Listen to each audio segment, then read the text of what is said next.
Welcome to the Money Insights Podcast, where high-income earners come to learn wealth-building strategies that will take them from high income to high net worth. With your hosts, financial and wealth-building experts, Christian Allen and Rod Zabriskie. Welcome into today's episode of the Money Insights Podcast. I'm your host, Christian Allen. With me, as always, Rod the Pod Zabriskie. Rod, what's going on, man? Hey, I am doing great. You? I'm doing great. We're getting ready to head off to the great state of Florida to do some, well, I was going to say Disney, but we're doing a little Disney and Universal. Are you doing both? Oh, just Universal. You guys are just doing it. Well, you're missing it. I'm just kidding. You guys are doing other fun stuff, but we're getting ready to head off there today. So I'm excited and a little nervous, taking all 5 of the kids this time. I love it. And it will be a wild ride, I'm certain. And we'll be only 2 kids. So yeah, that's crazy. This is quite the flip-flop, isn't it? Okay, yeah. Well, you guys will be able to chill a little bit more, and I'll lead my platoon. That sounds good. Anyway, we're excited for that, so that should be fun.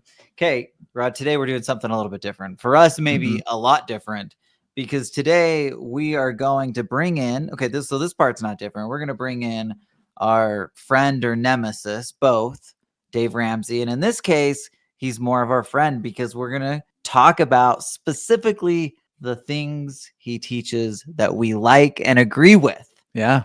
So, who knew? There, like, again, we do so much of this, like, hey, Dave Ramsey's awful takes, and he's got quite a few of them. But again, we want to focus on being balanced, and we want to take the good stuff regardless of where it comes from. Good news is some of Dave's stuff is actually really good, valuable, good wisdom. And so we're going to pull from the good wisdom, talk about why we agree with these specific takes of Dave. So that being the case, Rod, you've got the videos. I'm going to let you cue them up one at a time. We'll listen to Dave. We'll talk about it, what he's talking about, and then we'll move on to the next one. That sound good? That's beautiful. Okay, cue up the first one. Here we are, Dave. Okay, the first one is pretty quick, but I think you're going to like it. Okay, let's get to it. Fan of that. What I'm not a fan of, and I think most of America has woken up to now, is this idea that you have to have a degree to succeed. Absolutely not true. Oh, you're going short. Okay, so I actually watched that full video, and in that video, he said, I shouldn't say the full video. I watched a longer version of the video where he basically suggests that having a 4-year degree is great for certain things. If you need like a business degree, and obviously we say this too, if you're going to become a doctor, you've got to have a degree. Like that's just this kind of imperative, right? But I do like the idea, and of course this speaks to my heart because I'm a proud college dropout. I have always believed that you don't have to be in traditional schooling. Now, schooling and learning are very different, and I just want to emphasize that there is a massive gap.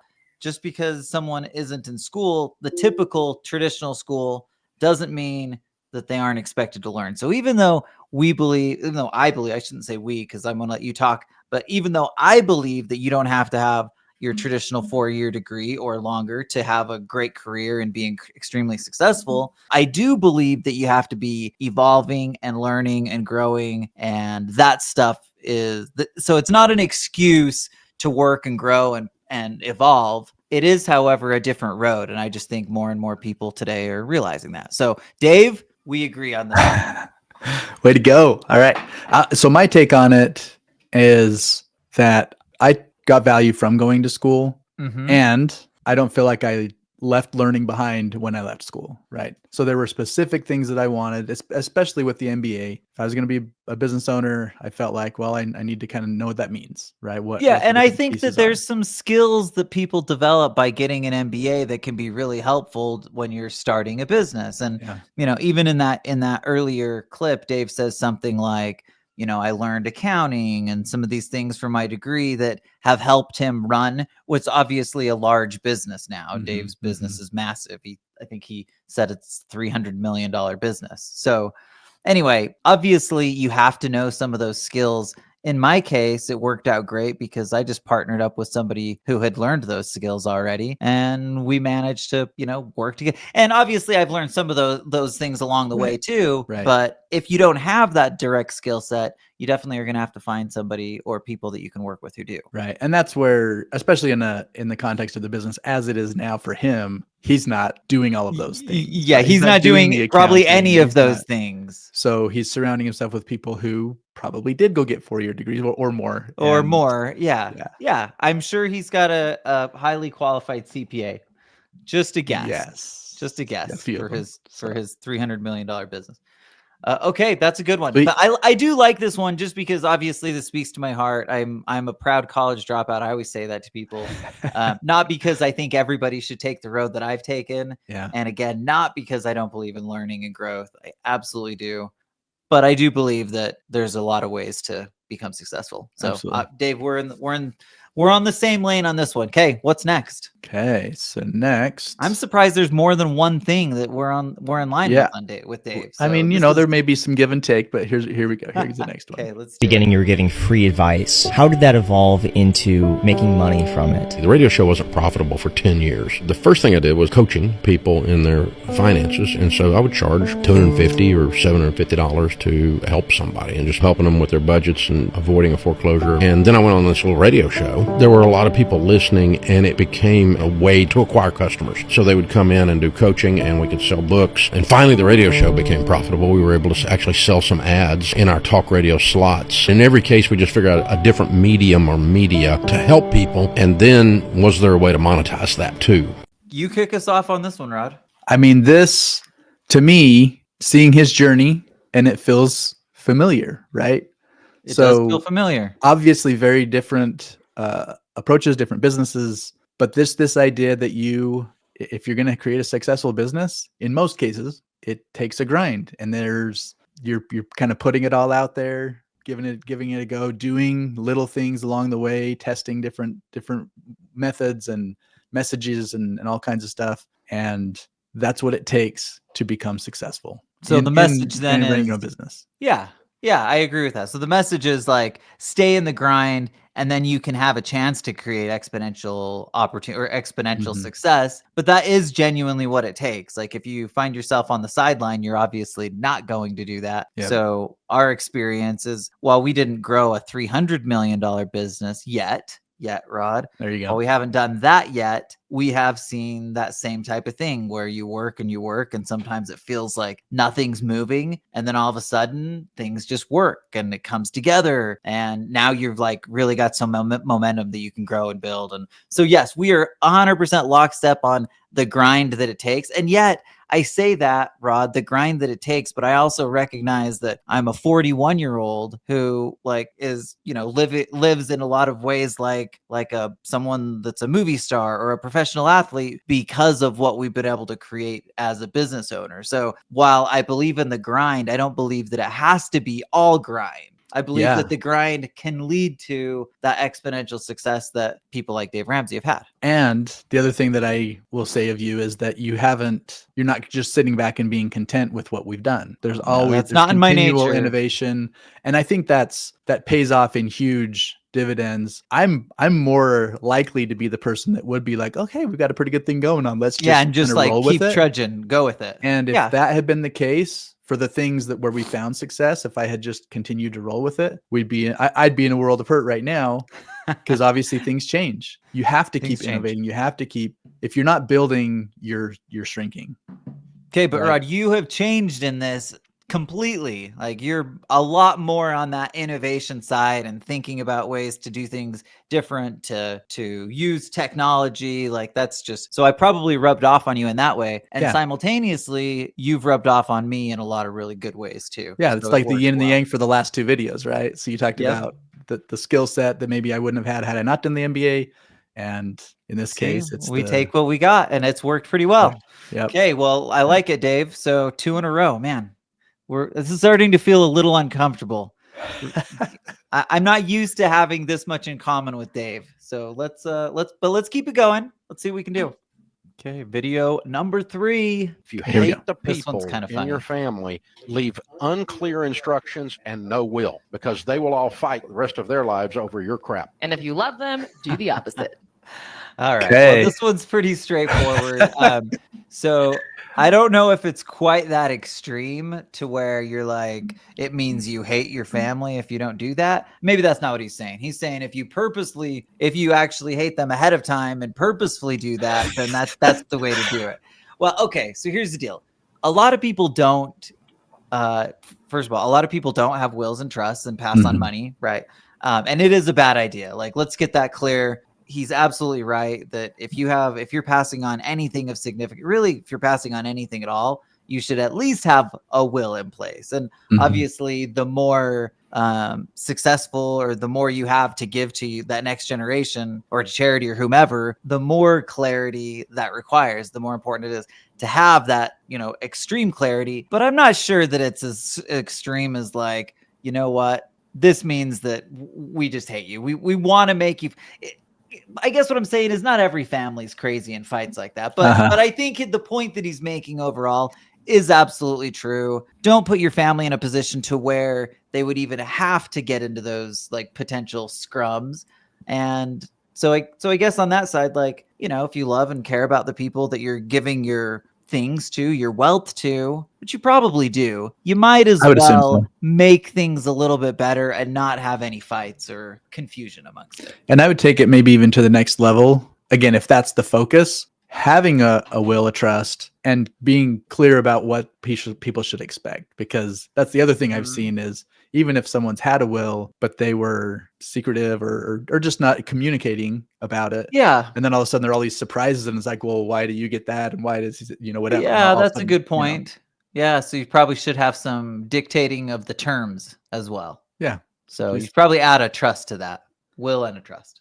Yep. Okay, good. But man, 3 in a row. We agree with Dave. Okay. I have a feeling we're going to agree on most of these. Weird. We were intentional in pulling those. Okay. What else do we agree with Dave on? Okay. Here, let's find this next one. You recommend giving money as an allowance even at a young age and then following that up with significantly, I would say, more in terms of like money to invest and things like that? Or do you just practically, like, what's your recommendation? The purpose of giving kids money or paying them for doing something inside the house, we called ours commission. We didn't like the word allowance. We wanted them to feel like they earned it. Commission is you work, you get paid. You don't work, you don't get paid. You didn't earn your commissions because you didn't feed the dog, I had to feed the dog. That check on the chores chart, you don't get the money. And I want to make the connection. Money comes from work. Work comes from, I want that emotional connection. Again, age appropriately. The purpose of this is not to make the kid rich. The purpose is for them to build this muscle and make the emotional connection, the psychological, the spiritual connection between work. And this is part of our faith walk is we work. And we work in service of others. And then we get paid for that. And we're proud of that. What do you think, Rod? Are you proud of it? So for me, it's the American way. It's capitalism, right? So if we're going to raise our children in a way so they can be productive and work inside of a kind of capitalistic system, then teaching them those principles, linking up compensation and, in this context, kind of a weird context to talk about it, but compensation with work done. And I mean, I'll be straight up. We didn't ever really do like an allowance per se. But what we did is we teach our children to find work opportunities so they can go out and earn the money they want to go and spend. Right.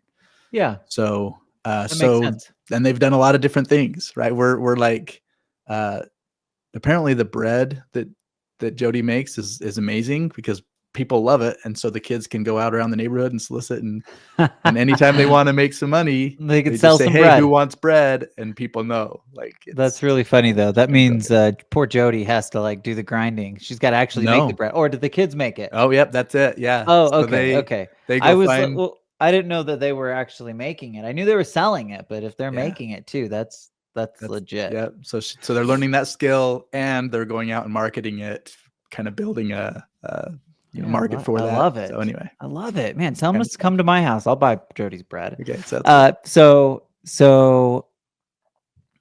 it's kind of a little bit of an old school mentality, right? Mm-hmm. Like, but I agree with it for the most part. So when I was growing up, I did all sorts of jobs. I was a I'm trying to think of the word that they used for it, but it was a clean, I cleaned the high school, so I was a janitor, but they had a word custodian. for it. Yeah, but there was a funny word that they used specifically for like the guys I like that. I would wear that backpack, the vacuum backpack, and walk around the room. Yeah. Anyway, so I did that I'd go to soccer practice. Then after that, I'd run over to the high school. It was long days, but it taught me something, right? And I was a bagger at Smith's grocery store. I worked landscaping. I mowed lawns, and all of those things I look back and view as tremendously valuable, even though it was sometimes painful. Just value that you get out of learning how to work, learning how to be productive, and learning how to make money, right? Yeah. So I like your idea. I absolutely agree that we want to teach our kids in some way, and I don't think there's necessarily a right or wrong way, but we have to teach them and prepare them so they're ready to live in a capitalistic society, like you said. So money does have to be valuable, and the biggest thing that I worry about is because of where we're at. I mean, like, not to Dave's extent, but like, you want to make sure that you genuinely teach them things and that they don't just assume the money is just always there because their parents have it for them, right? Yeah. And of course, going through and having, like, whether you call it allowance, whether you tie it directly to, jobs or chores they're doing around the house, like whatever that is, I think that there's just value in teaching the concepts. And to Dave's point, building the muscle memory, right? That's the key. So, all right, I guess we agree with Dave again. Okay, so it's funny. I'm laughing because you were talking about the different jobs you did, and I was thinking about, what was the first job? The first job I had, it's obsolete. It doesn't even exist anymore? I don't think it does. Okay, what was it? I was a paper boy. Oh, you're right. Newspapers. Okay. My brother did that, and I helped him a few times, but you're right. I don't think that. Well, I take that back. People have papers occasionally. They get them delivered. Like I know. I don't know. But I'm like looking out the window and trying to see but I can't imagine any, like, maybe some older people have it, but maybe not. Maybe they eliminated newspapers. Where's ChatGPT? I'm gonna ask. I'm gonna ask Jarvis if there's still people getting the paper, at least in the paper form. Maybe on the street. Maybe like in New York. Okay. If you're walking down the street, maybe. Okay, that's really funny. All right, well, congratulations on having your first job become obsolete, Rod. Yeah, it's kind of scary. That's big. Stuff. Yeah, I laugh. I thought AI was going to be throwing newspapers out. I was like, well, how do they do that? Just kidding. That's great. Okay, Rod. Well, what's our next one? It's the only reason that the income tax system in America works. Please talk about that, Dave. If you had a guy, named Matthew that was at your office, and when you got your check, you got cash. If you had to walk out and hand Matthew, the tax collector, actual cash out of your check that he was going to then supposedly take to the federal government, there would be a revolution in this country with pitchforks and torches. But the sheep have been lulled to sleep by auto draft out of your check. And they sure wouldn't be giving him extra to get back later as a refund. Matthew, I'm just gonna leave a little with you. Matthew, the tax collector, you look like a good guy. I'm just gonna leave a little extra with you, and come April, you can hand it back to me with no interest. Right. That's a really good point. It would end all tax refunds. Okay. There would be no overpayment, by God. Facts. Because every dollar coming out of your hand would squeak. Look, Dave can be funny at times. How about that? Yeah, he definitely has a good sense of humor. All right. Well, so here's the deal.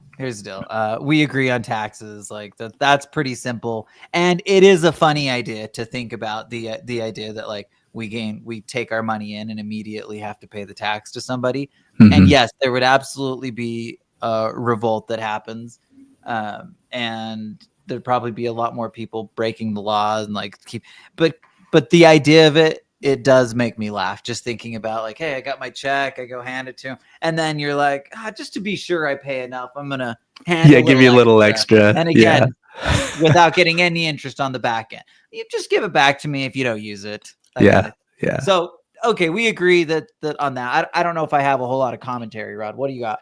Yeah, it was just more of an amusing that idea. Was funny. I mean, amusing only because it's so real. It's like so sad, right? Yeah, we feel when you think of it in those terms, you feel it. You're like, oh man, that would be cringy. Yeah. But at the end of the day, that is what we're doing. Let's be clear. Yep.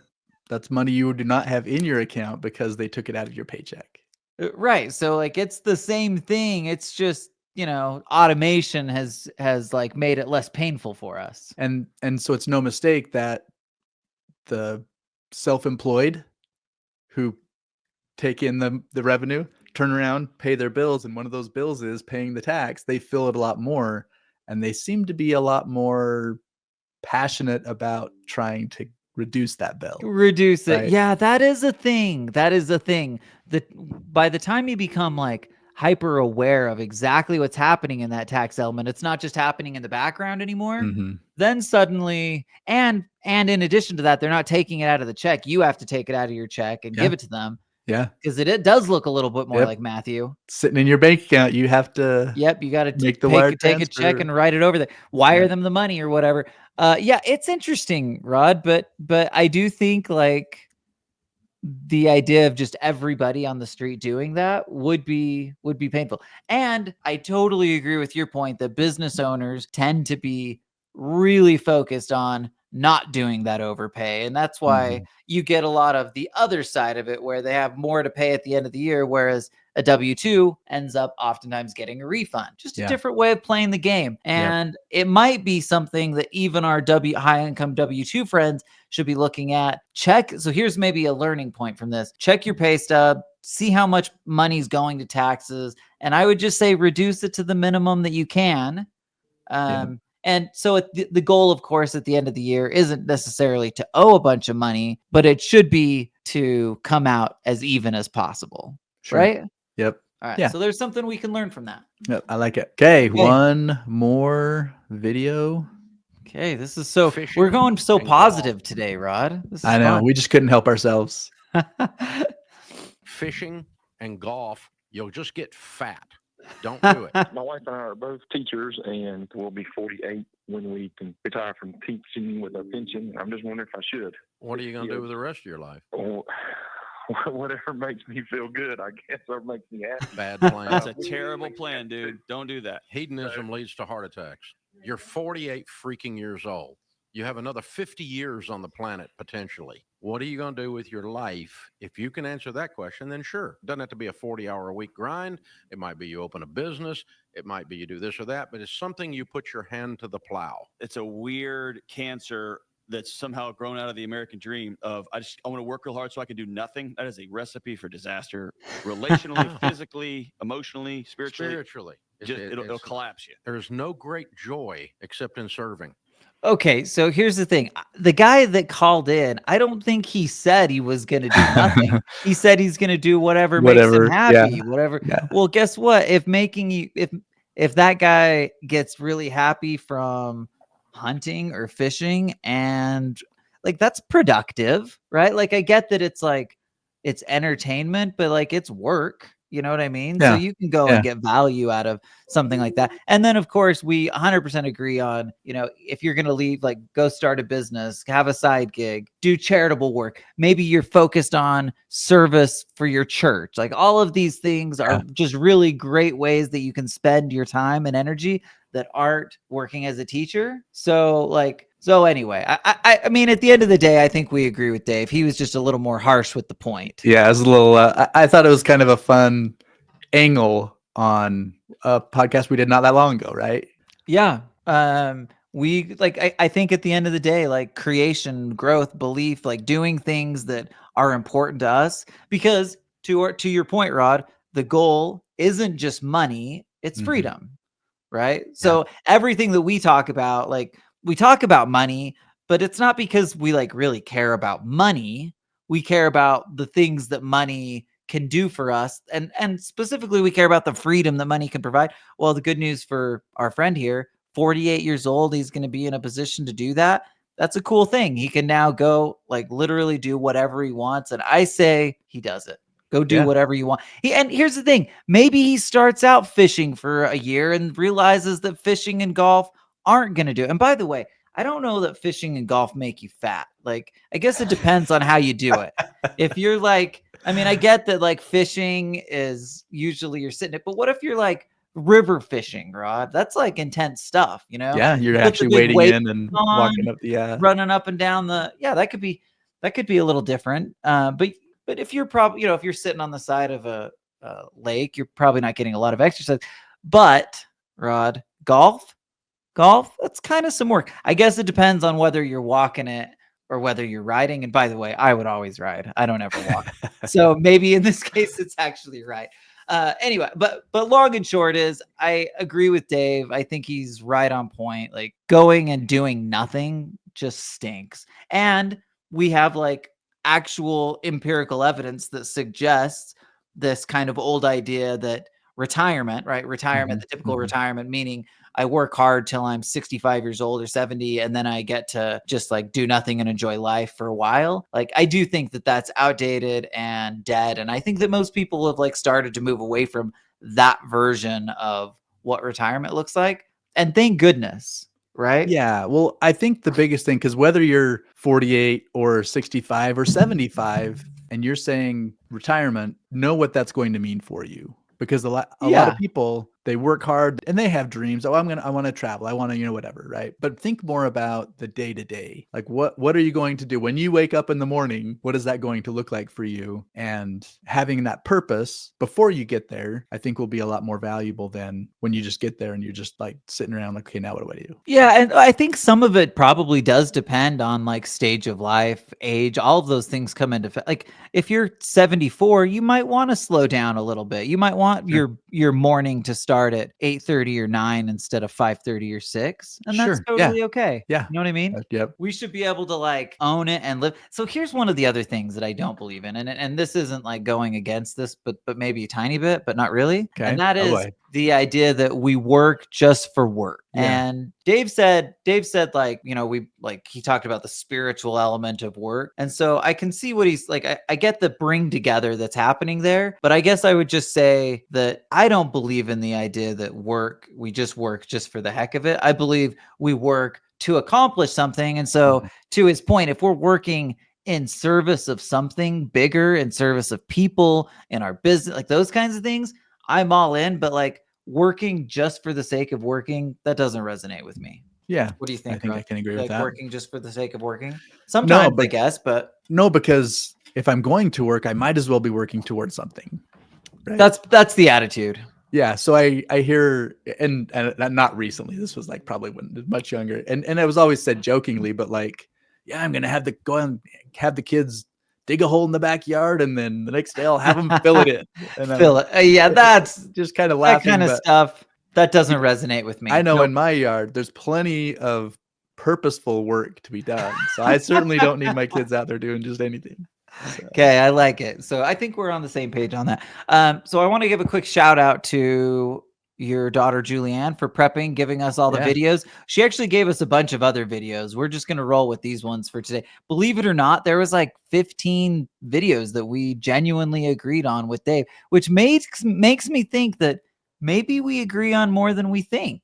Maybe that's a lesson in life. There's a few big ones though that will just like create this big chasm between us, right? But I think overall there's more there that's the same than it's different. Okay, so life lesson right there from Christian. Life lesson, I think that's true. We're taking the positive. I think that's true if you like whether you're talking about a disagreement that you have with a sibling or like religious, political, all kinds of these things that get really, really heated. Probably 90+% of the stuff we're on the same page. It's just we do have don't a lot let those little things take over. Okay, here's the thing though, Rod. I appreciate that, but these little things are not little with Dave.